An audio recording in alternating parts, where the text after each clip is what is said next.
नमस्कार। एचपीआरसी के upcoming TGT exam, JBT exam और भी बाकी आने वाले एग्ज़ाम हैं, उनके लिए हमने एक अलग से नई सीरीज़ जो है वो स्टार्ट की है। इस सीरीज़ को हमने अभ्यास एचपीआरसी करके जो है वो नाम दिया है।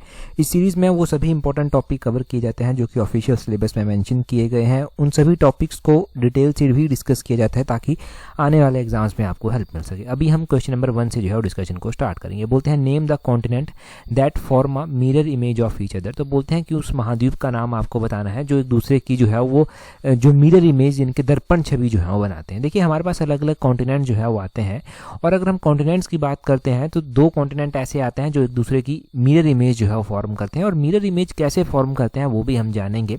तो ये कॉन्टिनेंट आते हैं, एक अफ्रीकन कॉन्टिनेंट आता है और एक साउथ अमेरिकन कॉन्टिनेंट आता है। अफ्रीका और साउथ अमेरिका जो है ये ऑप्शन सी जो है वो सही आंसर हो जाएगा। ये कॉन्टिनेंट ऐसे हैं जो कि मिरर इमेज जो है वो फॉर्म करते हैं। अब कैसे करते हैं थोड़ा मैप पर देखेंगे।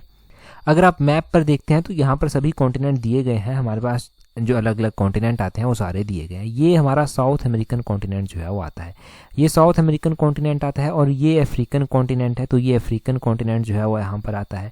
अगर आप इन दोनों को देखेंगे, मिरर इमेज इनकी बनाएंगे, तो मिरर इमेज लगभग ऐसा कहेंगे कि पूरी एक दूसरे के साथ मिलती जुलती है, वैसे तो नहीं बनेगी, परंतु कुछ एक सिमिलरिटीज़ आपको इनके बीच में देखने को मिलेंगी। कुछ एक कंट्रीज ऐसी होंगी जो सेम सेम लगेंगी, कुछ एक कंट्रीज़ के अलावा कोस्ट लाइन इनकी जो है वो मिलती जुलती है। इनकी कोस्ट लाइन और कुछ एक कंट्रीज जो है वो मिलती जुलती लगती हैं। मिरर इमेज में बात करें जो ब्राज़ील है, ब्राज़ील जो है वो साउथ अमेरिका में जो है वो आता है। ब्राज़ील जो है वो जो अफ्रीका है ना, अफ्रीका में भी वेस्ट अफ्रीका में गल्फ ऑफ गुयाना आता है, वहाँ के साथ थोड़ा थोड़ा मिलता जुलता जो है वो लगता है। उसी तरह मिरर इमेज में एक और मैचिंग यहाँ पर आती है, जो कोस्ट लाइन है वो भी थोड़ी थोड़ी जो है वो मिलती जुलती इनकी बनती है। तो इसलिए यही दो कॉन्टिनेंट है जो मिरर इमेज जो है वो फॉर्म करते हैं। इन दोनों का नाम ध्यान रखना है। अगर आप देखेंगे कि हमारे पास सबसे छोटा वाला कॉन्टिनेंट जो है वो कौन सा आता है और सबसे बड़े वाला कॉन्टिनेंट जो है वो कौन सा आता है, इन टर्म ऑफ एरिया ही बात हो रही है ऑब्वियसली। सबसे बड़े वाला कॉन्टिनेंट हमारा ये एशिया आता है, जो कि यहाँ पर देखिए अलग कलर में किया गया है, और ये सबसे बड़ा कॉन्टिनेंट जो है वो पूरे वर्ल्ड में जो है वो आता है। ठीक है, ये सबसे बड़ा कॉन्टिनेंट है। अगर सबसे छोटे कॉन्टिनेंट की हम बात करते हैं तो ऑस्ट्रेलियन कॉन्टिनेंट, जो कि ये है यहाँ पर दिया गया, ये ऑस्ट्रेलियन कॉन्टिनेंट जो है वो सबसे छोटा कॉन्टिनेंट जो है वो आता है। तो सबसे बड़ा कॉन्टिनेंट भी, सबसे छोटा कॉन्टिनेंट भी आप याद रखेंगे।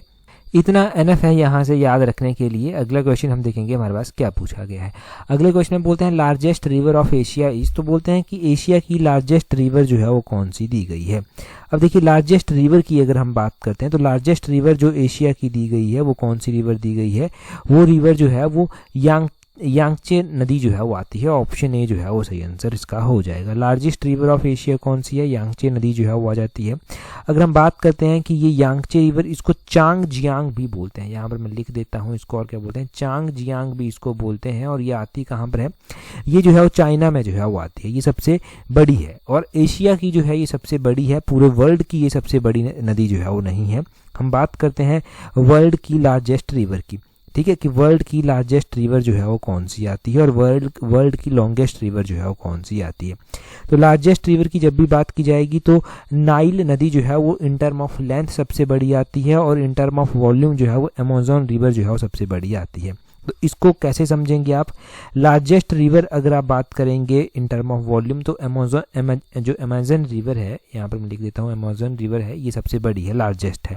लॉन्गेस्ट वन की अगर हम बात करते हैं तो लॉन्गेस्ट वन जो है वो कौन सी है, वो नाइल नदी जो है वो लॉन्गेस्ट वन जो है वो आ जाती है। ये हो गया पूरे वर्ल्ड का हिसाब। अगर हम इंडिया की देखते हैं कि इंडिया की सबसे लंबी नदी जो है वो कौन सी है। ठीक है, इंडिया की सबसे लंबी नदी की अगर बात की जाए कि इंडिया की सबसे लंबी नदी कौन है, तो इंडिया में जो नदी बहती है और जो सबसे लंबी भी है इन टर्म ऑफ लेंथ, वो गंगा नदी आती है, जो कि गंगोत्री ग्लेशियर से जो है वो निकलती है। अब इंडिया में भी अलग अलग हिसाब से जो है वो क्वेश्चन पूछा जाता है। लार्जेस्ट रिवर पूछ लिया जाएगा, वो पूछ लिया जाएगा कि साउथ इंडिया की जो है वो लार्जेस्ट रिवर जो है वो कौन सी है। तो साउथ इंडिया में अगर हम बात करते हैं कि लार्जेस्ट रिवर कौन सी है, तो गोदावरी नदी जो है वो साउथ इंडिया की जो है वो लार्जेस्ट रिवर जो है वो आती है। तो लार्जेस्ट रिवर आपको पता होना चाहिए पूरे इंडिया की, पूरे वर्ल्ड की। आपको जो है वो अलग अलग तरह से जो मैंने रिवर्स आपको बताई उनके बारे में जो है वो आपको पता होना चाहिए कि किस तरह से कौन सी लार्जेस्ट है। लार्जेस्ट और लॉन्गेस्ट के बीच में भी डिफरेंस पता होना चाहिए कि कौन सी लार्जेस्ट है, कौन सी लॉन्गेस्ट है। अक्सर डिफरेंस होता है इन लार्जेस्ट और इस लॉन्गेस्ट में। आज हमने एशिया वाला भी जान लिया, इंडिया वाला भी जान लिया। तो इतना सब हम यहाँ से याद रखेंगे। अगले क्वेश्चन की ओर चलते हैं। नेक्स्ट क्वेश्चन में क्या पूछा गया है? नेक्स्ट क्वेश्चन में बोलते हैं consider the following statement with reference to attorney general of India. अब अटॉर्नी जनरल ऑफ इंडिया के बारे में जो है वो कुछ स्टेटमेंट्स हमारे पास दी गई हैं। अब उन स्टेटमेंट्स के ऊपर आपको विचार करना है, आपको बताना है विच वन इज करेक्ट। बोलते हैं यहाँ पर he can participate in proceeding of parliament, कि अटॉर्नी जनरल जो है वो संसद की कार्यवाही में भाग ले सकता है। बोलते हैं he can be a member of any committee of parliament, की पार्लियामेंट की अलग अलग कमेटी जो है वो बनती हैं, वो किसी भी समिति का सदस्य हो सकता है। He can vote in the parliament, कि वो पार्लियामेंट में वोट जो है वो कर सकता है। और बोलते हैं which of the following is correct, तो इनमें से आपको करेक्ट वन जो है वो बतानी है। हम सबसे पहली स्टेटमेंट से ही जो है वो डिस्कशन को स्टार्ट करते हैं। देखिए, अगर हम बात सबसे पहले अटॉर्नी जनरल ऑफ इंडिया की करते हैं तो अटॉर्नी जनरल ऑफ इंडिया को जो है वो प्रेसिडेंट के द्वारा जो है वो अपॉइंट किया जाता है, और इनकी जो ऑफिस की टर्म होती है वो फिक्स नहीं होती कि कितने टाइम के लिए ये चुने जाएंगे। अगर हम बात करते हैं सबसे पहली स्टेटमेंट की कि he can participate in proceeding of the parliament, कि वो पार्लियामेंट की प्रोसीडिंग में जो है वो भाग ले सकते हैं। देखिए, अगर हम बात कर ही रहे हैं तो आपको पता होना चाहिए कि वो किसी भी प्रोसीडिंग में जो है भाग ले सकते हैं, उनको जो है ये विशेषाधिकार जो है वो दिया गया होता है। तो पहली स्टेटमेंट जो है वो बिल्कुल सही यहाँ पर जो है वो दी गई है। पहली स्टेटमेंट में आपको जो है वो बिल्कुल भी डाउट नहीं होना चाहिए। दूसरी स्टेटमेंट में बोला गया है he can be a member of any committee of parliament, ये बात भी बिल्कुल सही दी गई है कि जो अटॉर्नी जनरल है वो किसी भी कमेटी के सदस्य जो है वो हो सकते हैं, ये बात बिल्कुल सही यहाँ पर दी गई है। परंतु उनके पास एक अधिकार नहीं होता, he can vote in parliament, ये अधिकार उनको नहीं दिया गया है, तो ये स्टेटमेंट जो है वो गलत हो जाएगी। उनको वोट देने का अधिकार जो है वो नहीं दिया गया है। तो बोलते हैं choose the correct option, only 1 and 2 is correct, पहली और दूसरी स्टेटमेंट जो है वो यहाँ पर सही दी गई है। अगर हम बात करते हैं अटॉर्नी जनरल के बारे में, देखिए अटॉर्नी जनरल ऑफ इंडिया जो है वो कौन से आर्टिकल के तहत आते हैं, तो इंडियन कॉन्स्टिट्यूशन का आर्टिकल नंबर 76 जो है वो अटॉर्नी जनरल ऑफ इंडिया की बात करता है। Right of attorney general with respect to house of parliament and its committee, तो जो हम पढ़ रहे थे स्टेटमेंट में, तो वो राइट जो है वो आर्टिकल नंबर 88 में जो है वो दिए गए हैं। वो आर्टिकल नंबर 88 में दिए गए हैं। अटॉर्नी जनरल को कुछ स्पेशल पावर, कुछ स्पेशल प्रिविलेजेस दिए गए होते हैं, विशेषाधिकार जिनको बोलते हैं, कुछ इम्यूनिटीज इनकी होती हैं अलग से, तो इनको जो है वो आर्टिकल नंबर 105 में जो है वो रखा गया है। तो वो आर्टिकल नंबर 105 भी ध्यान रखना है। तो अटॉर्नी जनरल के ये 3 आर्टिकल आपने ध्यान रखने हैं। इनको कौन अपॉइंट करता है वो आपने ध्यान रखना है। इनको जो है वो रिमूव करने का क्या चक्कर है, देखो इनका टर्म कोई भी फिक्स नहीं होता, ठीक है, इनका जो कार्यकाल है वो फिक्स नहीं होता। जब सरकार आती है तो इनको बनाती है, सरकार जाती है तो ये खुद ही चले जाते हैं, ठीक है, ये हिसाब इनका होता है। तो इस तरह से ध्यान रखें। अगला क्वेश्चन देखिए क्या बोलते हैं। अगले क्वेश्चन में बोलते हैं who amongst the following elects the vice president of India, तो बोलते हैं कि वाइस प्रेसिडेंट ऑफ इंडिया को जो है कौन जो है वो इलेक्ट करता है। अभी आपने देखा वाइस प्रेसिडेंट ऑफ इंडिया के इलेक्शन हुए, तो यहाँ से पता चलता है कि न्यूज़पेपर वगैरह पढ़ना तो ज़रूरी है ही है। न्यूज़पेपर से खुद ब खुद रिवीजन जो है वो चीज़ों का हो जाता है। वाइस प्रेसिडेंट ऑफ इंडिया की अगर हम बात करते हैं कि उनको कौन अपॉइंट जो है वो करता है, तो एक तो मेंबर ऑफ लोकसभा, आपने देखे होंगे कि अलग अलग लोकसभा के मेंबर वहां पर गए, ये बात बिल्कुल सही है। दूसरा, यहाँ से मेंबर ऑफ राज्यसभा जो होते हैं वो भी वहां पर जाकर जो है वो वोट करते हैं। तो मेंबर ऑफ लोकसभा और मेंबर ऑफ राज्यसभा वोट करते हैं। मेंबर ऑफ लेजिस्लेटिव असेंबली, हमारी विधानसभा से कोई गया था वोट करने? नहीं। अगर हमने सोशल मीडिया पर अभी वाइस प्रेसिडेंट के इलेक्शन में जितने भी फोटो देखे, हमने राहुल गांधी का, प्रधानमंत्री नरेंद्र मोदी का, हमने जो है वो राज्यसभा के जो सदस्य हैं जगत प्रकाश नड्डा, उनका फोटो जो है वो देखा। तो लोकसभा के सदस्य भी गए, राज्यसभा के सदस्य भी गए। अपना एमएलए हमने कोई जाता नहीं देखा, लेजिस्लेटिव काउंसिल से कोई जाता नहीं देखा, जिन स्टेट के पास लेजिस्लेटिव काउंसिल है वहां से कोई नहीं गया। तो यहाँ पर बोलते हैं choose the correct option, only 1 and 2 is correct, सिर्फ मेंबर ऑफ लोकसभा जाते हैं, सिर्फ मेंबर ऑफ राज्यसभा जो है वो यहाँ पर जाते हैं। तो मेंबर ऑफ लोकसभा ध्यान रखना है, मेंबर ऑफ राज्यसभा जो है वो आपने ध्यान रखना है कि ये जो है वाइस प्रेसिडेंट को वोट करने जो है वो जाते हैं। अभी नए वाइस प्रेसिडेंट भी बनाए गए हैं। कौन नए वाइस प्रेसिडेंट जो है वो बनाए गए हैं उनके बारे में भी थोड़ा विस्तृत रूप में जान लेते हैं। नए वाइस प्रेसिडेंट जो है वो CP राधाकृष्णन को जो है वो बनाया गया है। ये जो CP राधाकृष्णन नए वाइस प्रेसिडेंट ऑफ इंडिया बनाए गए हैं, कौन से नंबर के बने हैं? 15th number of vice president of India जो है ये बनाए गए हैं। 15वें नंबर के वाइस प्रेसिडेंट ये इंडिया के जो है वो बनाए गए हैं। इंडिया के जो वाइस प्रेसिडेंट होते हैं, इससे पहले जगदीप धनखड़ थे, उनके द्वारा रिजाइन दे दिया गया। जब वो रिजाइन देने गए तो उन्होंने प्रेसिडेंट को अपना रिजाइन जो था वो सौंपा। उसके बाद नए इलेक्शन हुए, लोकसभा के सदस्यों ने भाग लिया, राज्यसभा के सदस्यों ने भाग लिया, और नए जो है वो प्रेसिडेंट जो है और नए जो है वो वाइस प्रेसिडेंट जो है वो बन गए। जब इन्होंने ओथ ली CP राधाकृष्णन ने, तो ओथ किसके द्वारा इनकी करवाई गई? शपथ इनकी करवाई गई किसके द्वारा? जो हमारी प्रेसिडेंट हैं श्रीमती द्रौपदी मुर्मू जी, उनके द्वारा जो है वो इनकी शपथ जो था वो करवाई गई। तो इनकी शपथ कौन करवाता है वो भी आपने नोट करना है। अगला क्वेश्चन देखिए क्या बोलते हैं। अगले क्वेश्चन में बोलते हैं which of the following was the head of the board of infantry in Maurya administration, तो बोलते हैं कि ये जो मौर्य प्रशासन था, इस प्रशासन के दौरान जो पैदल सेना थी, इन्फेंट्री जो थी, उस बोर्ड के प्रमुख को जो है वो क्या बोलते थे? तो बोर्ड का जो प्रमुख होता था वो उसको क्या बोलते थे? तो उसको जो है पदाध्याय रक्षा जो है वो बोला जाता है, पदाध्याय रक्षा बोला जाता है उसको। ये ऑप्शन इसका जो है सही आंसर हो जाएगा। इसको जो है वो ये जो पदाध्यायक है ये हाईएस्ट रैंक ऑफिसर जो है वो इन्फेंट्री में होता है, या फिर आप कहिए मौर्य साम्राज्य में इसको हाईएस्ट रैंक जो है वो दिया गया है।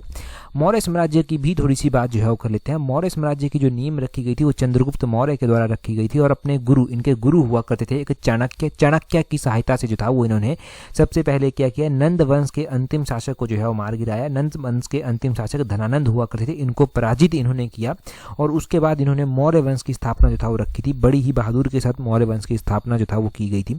मौर्य, अगर हम बात करते हैं कि चंद्रगुप्त मौर्य जो थे ये बाद में चलकर जो है वो जैन साधु एक हुआ करते थे, भद्रबाहु, इनकी जो है वो शरण में आते हैं और जैन धर्म की शिक्षा जो है वो ले लेते हैं। शिक्षा ली इन्होंने जाकर श्रवण बेलगोला में, और उसके बाद जो है इन्होंने जो है वो उपवास द्वारा अपने शरीर को जो था वो त्याग दिया था।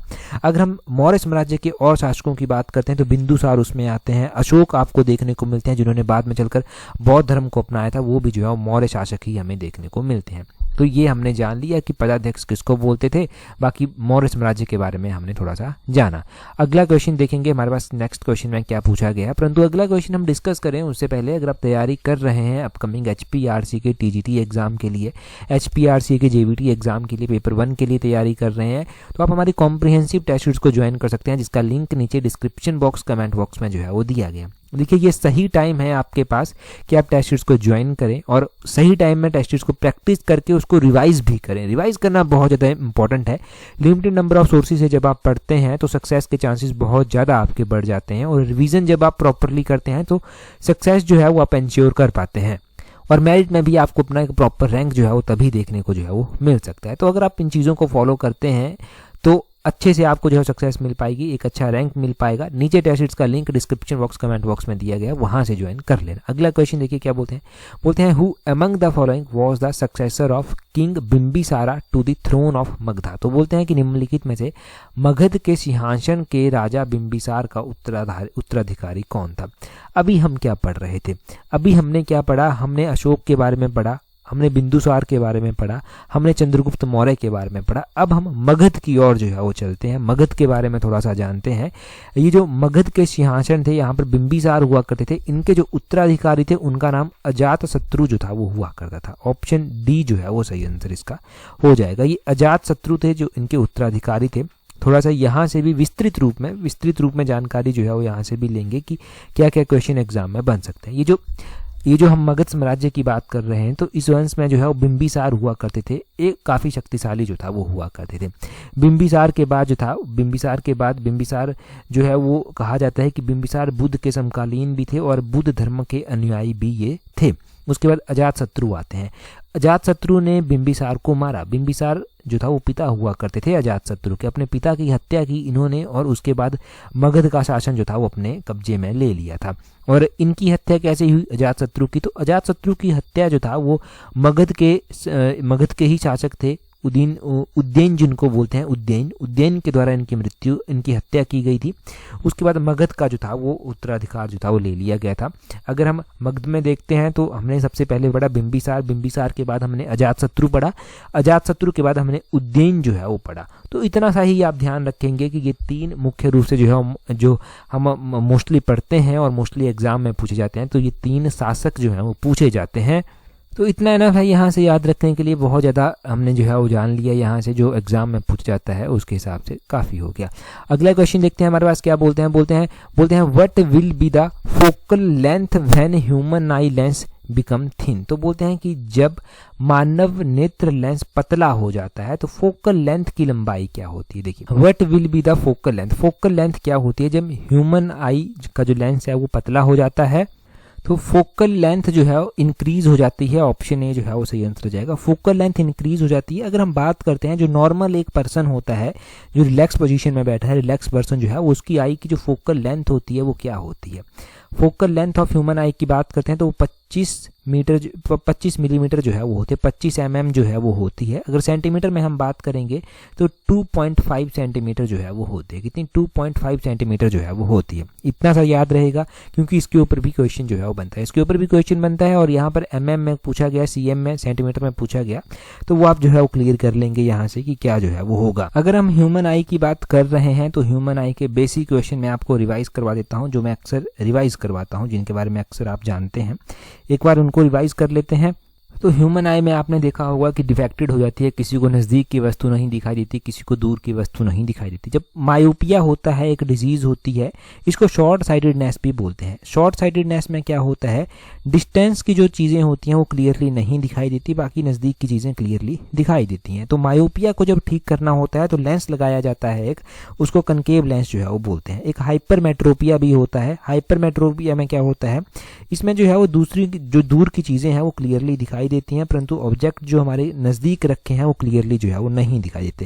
ये जो हाइपरमेट्रोपिया है इसको लॉन्ग साइटेडनेस भी जो है वो बोलते हैं। लॉन्ग साइटेडनेस भी हाइपरमेट्रोपिया को बोला जाता है और ये जो है वो कन्वेक्स लेंस के थ्रू जो है वो ठीक हो जाती है। कन्वेक्स लेंस, चश्मा कन्वेक्स लेंस जो लगाया जाता है वो कन्वेक्स लेंस का लगाया जाता है और उससे ये ठीक हो जाती है। एक प्रेस बायोपिया भी होता है। इसमें क्या होता है, ना ही दूर की वस्तुएं क्लियरली दिखाई देती हैं, ना ही नज़दीक की क्लियरली दिखाई देती हैं। तो प्रेस बायोपिया भी आपने ध्यान रखना है। इसको ठीक करने के लिए बाईफोकल लेंस का इस्तेमाल जो है वो किया जाता है। तो ये बाईफोकल लेंस से जो है वो ठीक होती है। तो इतना सा यहाँ से याद रहेगा। अगला क्वेश्चन देखिए, अगले क्वेश्चन में क्या बोलते हैं, बोलते हैं which among the following vitamin helps in controlling infection in human body. तो ह्यूमन बॉडी में जब इन्फेक्शन हो जाता है तो कौन सी विटामिन है वो इस इन्फेक्शन को कंट्रोल करने में हेल्प करती है।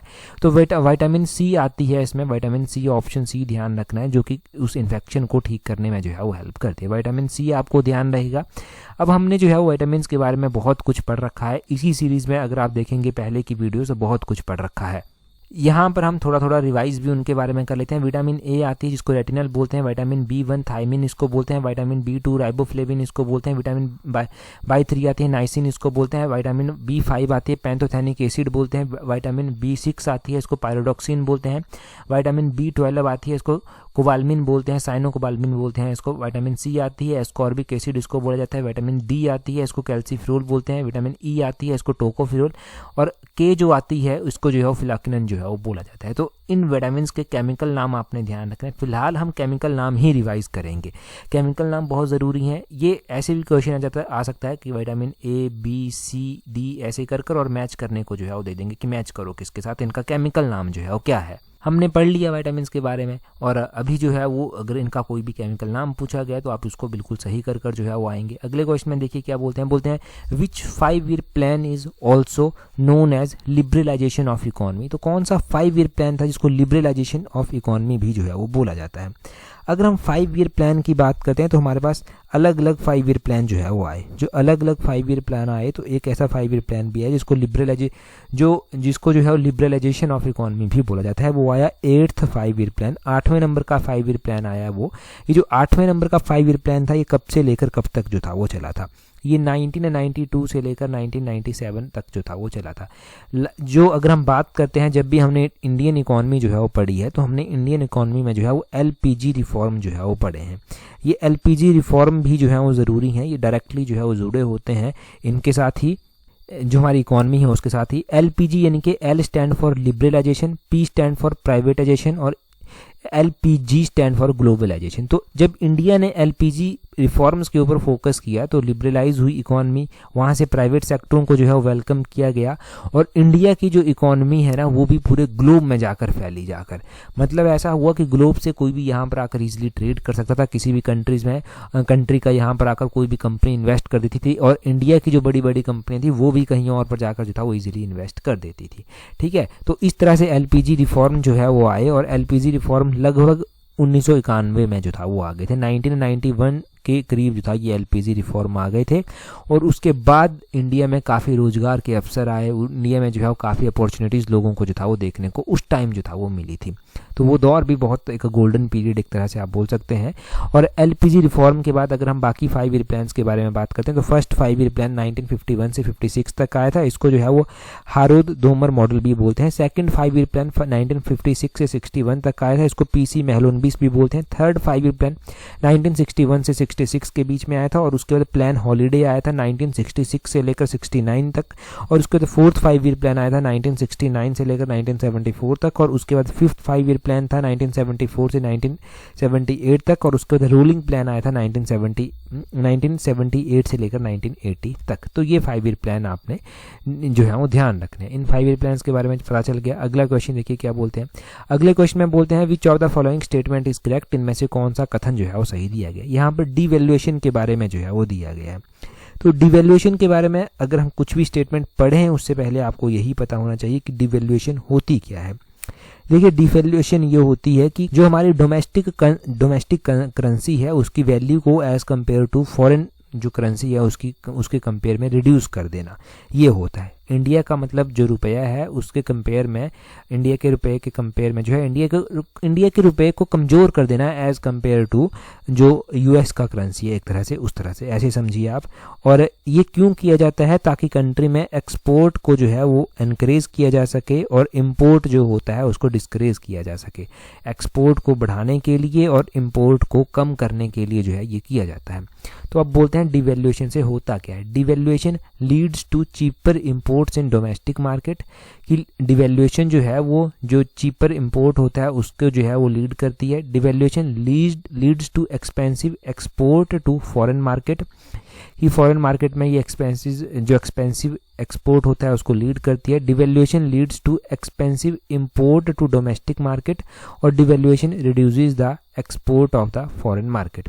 देखिए डिवैल्यूएशन से होता क्या है, मैं सिंपल शब्दों में आपको बताता हूँ। हमने क्या पढ़ा था, डिवैल्यूएशन क्या करता है। डिवैल्यूएशन जो है वो इंपोर्ट को जो है वो डिस्करेज करता है। तो devaluation leads to expensive import, ये इंपोर्ट को एक्सपेंसिव कर देता है, तो इसलिए वो कम हो जाता है। ठीक है, इसलिए जो है वो कम हो जाता है इंपोर्ट। तो डिवैल्यूएशन क्या करता है, Leeds to expensive import of the domestic market. I hope कि आप समझ गए होंगे कि क्या ये डिवैल्यूएशन जो है वो करती है। ये जो है वो एक ऑफिशियल वे में पहले सरकार के द्वारा रिडक्शन की जाती है डोमेस्टिक करेंसी में as compare to foreign value, और बोलते हैं कि ये डिवैल्यूएशन क्या करती है, ये एनकरेज करती है कंट्री में एक्सपोर्ट को और डिस्करेज करती है इंपोर्ट को। तो इस तरह से आप सिंपल से शब्दों में इसको समझे होंगे। ठीक है जी, इतना यहाँ से हो गया। अब हमने क्या किया है, हमने इसी सीरीज में इंग्लिश के क्वेश्चन भी जो है वो ऐड किए हैं, और इंग्लिश के क्वेश्चन बहुत ज़्यादा इंपॉर्टेंट हैं आपके लिए। अब इंग्लिश के क्वेश्चन जो है वो देखते हैं। अगला क्वेश्चन देखिए, बोलते हैं the necessary documents are required for the application process. तो यहाँ पर क्या करना है, select the incorrectly spelled word in the following sentence. आपको गलत सेंटेंस को जो है वो जानना है कि इनमें से गलत सेंटेंस जो है वो कौन सा दिया गया है। प्रोसेस की स्पेलिंग PROCESS होती है, बिल्कुल सही है। नेसेसरी की स्पेलिंग NECESSARY होती है क्या। रिक्वायर्ड की स्पेलिंग REQUIRED होती है, ये भी सही दी गई है। और एप्लीकेशन की स्पेलिंग APPLICATION दी गई है, ये भी सही है। नेसेसरी की स्पेलिंग यहाँ पर गलत दी गई है, ऑप्शन बी सही आंसर हो जाएगा। नेसेसरी की स्पेलिंग होती है NECESSARY, बड़ा ही कॉमन सा शब्द है नेसेसरी। तो नेसेसरी की स्पेलिंग आपने सबसे पहले जो है वो ध्यान रखनी है कि नेसेसरी की स्पेलिंग क्या होती है। अगला क्वेश्चन देखिए, अगले क्वेश्चन में क्या बोलते हैं, यहाँ पर भी इनकरेक्ट सेंटेंस को आपको चुनना है। बोलते हैं identify the sentence which is incorrect usage of the adverb. तो बोलते हैं यहाँ पर, अब ना यहाँ पर आपको इनकरेक्ट यूसेज ऑफ एडवर्ब बताना है कि एडवर्ब का इनकरेक्ट यूसेज जो है वो कहाँ पर हुआ है। तो इसका मैं सही आंसर ही सीधा आपको बताता हूँ, ऑप्शन बी होगा। The teacher noticed that all students work strenuous to complete the project on time. तो ये जो स्ट्रेनस दिया गया है ना, ये गलत यहाँ पर दिया गया है। स्ट्रेनस गलत इस तरह से दिया गया है कि स्ट्रेनस एक एडजेक्टिव है, ना कि एक एडवर्ब है। तो एडवर्ब का यहाँ पर गलत इस्तेमाल है, इस तरह से एडजेक्टिव है ये, ना कि एडवर्ब है। तो इसलिए ये जो है वो गलत यहाँ पर हो जाएगा। ठीक है, अगर इसको हम करते तो किस तरह से हो सकता था ये, तो ये होना था the teacher noticed that a student work strenuously होना था, यहाँ पर LY भी साथ में लग जाना था। तो complete the project on time, ये इसका सही आंसर हो जाना था। अगले क्वेश्चन में क्या बोलते हैं, select the word that best completes the given sentence, determine the collections through the sentence. तो बोलते हैं Ramesh has been dash involved in the social service for 30 days। तो यहाँ पर बोलते हैं Ramesh has been actively actively हो जाएगा option A, actively involved in the social service for 30 days. अगले क्वेश्चन में बोलते हैं select the most appropriate option, substitute the underline segment. तो यहाँ पर दिया गया है समबॉडी हैव लेफ्ट, इसको अंडरलाइन किया गया है, dirty cloth is on the bed, तो समबॉडी हैज लेफ्ट होगा यहाँ पर, ऑप्शन ए सही आंसर है, has left dirty cloth is on bed, option A सही आंसर है। आगे बोलते हैं सिलेक्ट द एंटोनियम, एंटोनियम किसका सिलेक्ट करना है आपको, जो अंडरलाइन वर्ड है, अंडरलाइन किया गया है स्लॉपी को, ठीक है। स्लॉपी क्या होता है पहले आपको ये पता होना चाहिए। अगर हम स्लॉपी की बात करते हैं, स्लॉपी होता है मैला। बोलते हैं Mrs Sharma found her husband to be a sloppy dresser, तो मतलब उनको लगा कि उनके हस्बैंड ने जो गंदे कपड़े, मैले कपड़े जो है वो पहन रखे हैं। मैसी क्या होता है, अगर हम मैसी की बात करते हैं तो मैसी होता है कि गंदा किया हुआ ही होता है मैसी भी। मेटिकुलस की अगर हम बात करते हैं कि मेटिकुलस जो है वो क्या होता है, तो मेटिकुलस थोड़ा इसका मतलब जो है वो होता है छोटा बोल सकते हैं आप, सूक्ष्म टाइप में बोल सकते हैं। उसके बाद शैबी भी दिया गया है, SHABBY, शैबी का मतलब होता है जो नीच है, जर्जर है, उस तरह से इसका मतलब होता है। अनटीडी यहाँ पर दिया गया है, अनटाइडी इसको बोलते हैं, और इसका मतलब क्या होता है, इसका मतलब होता है कि लापरवाह टाइप में। तो स्लॉपी का जो अब एंटोनियम अपोजिट मीनिंग यहाँ पर बताना है आपको। अगर साइनोनियम पूछा होगा तो तब तो मैसी हो जाना था, एंटोनियम इसका होगा मेटिकुलस, ऑप्शन बी जो है वो सही आंसर इसका हो जाएगा, ठीक है। मेटिकुलस इसका अपोजिट मीनिंग है, और मेटिकुलस होता है कि जो मतलब छोटे टाइप में हो गया, नाइस टाइप में जो हो गया, ऐसे भी आप इसको बोल सकते हैं, नाइस टाइप में भी इसको बोला जा सकता है। आगे बोलते हैं select the most appropriate option to substitute the underline segment, तो यहाँ पर बोलते हैं Shakuntala was very amazed to see her name on the list, तो शकुंतला वॉज वेरी अमेज्ड, इसको अंडरलाइन किया गया। यहाँ पर बोला गया है select the most appropriate option that substitute the underline, तो इसको क्या सब्स्टिट्यूट करेगा, इसको जो है वो एस्टोनाइज्ड जो है वो रिमूव कर देगा। यहाँ पर होगा ASTONISHED, एस्टोनाइज्ड इसको रिमूव कर देगा। एस्टोनाइड का मतलब भी वेरी अमेज्ड ही होता है, चकित, चौंकने वाला, अचंभे वाला, ये इसका मतलब एस्टोनाइज्ड का होता है, ठीक है। अगला क्वेश्चन देखिए क्या बोलते हैं, अगले क्वेश्चन में बोलते हैं select the most appropriate synonym of the given word, synonym इनके सिमिलर मीनिंग बताना है ब्लिसफुल का। ब्लिसफुल क्या होता है, ब्लिसफुल होता है आनंदमय टाइप में, तो ब्लिसफुल का साइनोनियम यानी कि जॉयफुल, पहला ही इसका ऑप्शन सही हो जाएगा, जॉयफुल ही।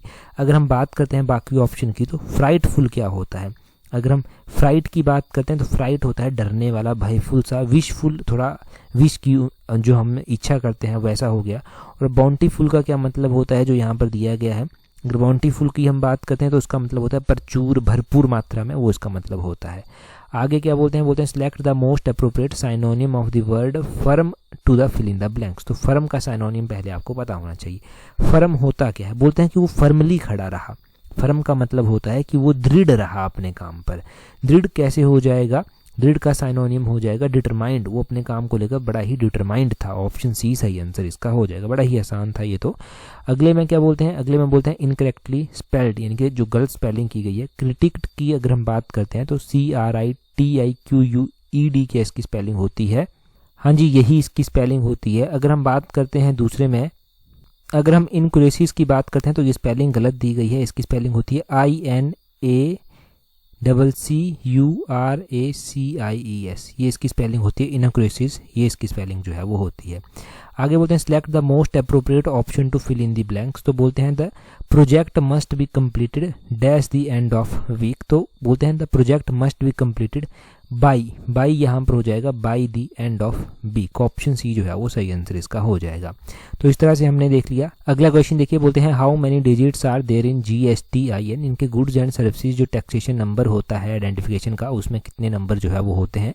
इससे पहली सीरीज में हमने पहला ही क्वेश्चन पढ़ा था, अभी आप कमेंट कर अपना आंसर बता दीजिए। PDF आपको टेलीग्राम पर प्रोवाइड करवा दी जाएगी। टेलीग्राम पर ज्वाइन करने के लिए अपने टेलीग्राम से @allexam31 सर्च करना। आज की इस वीडियो में इतना ही है, that's all for today. Thank you very much for watching and listening it very patiently.